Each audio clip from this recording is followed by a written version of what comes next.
нашим гоноровим гостям. Коли ласка, слово. Дякую.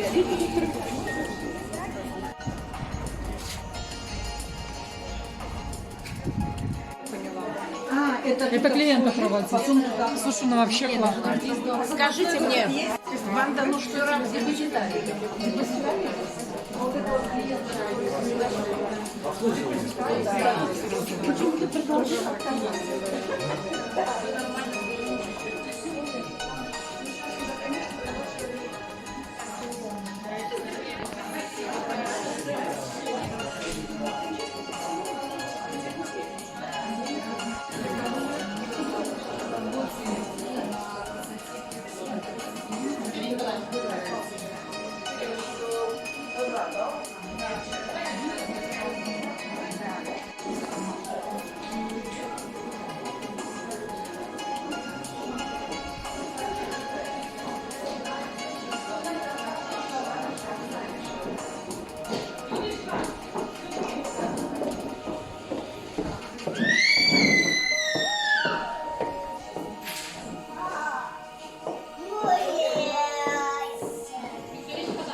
Называется смешно.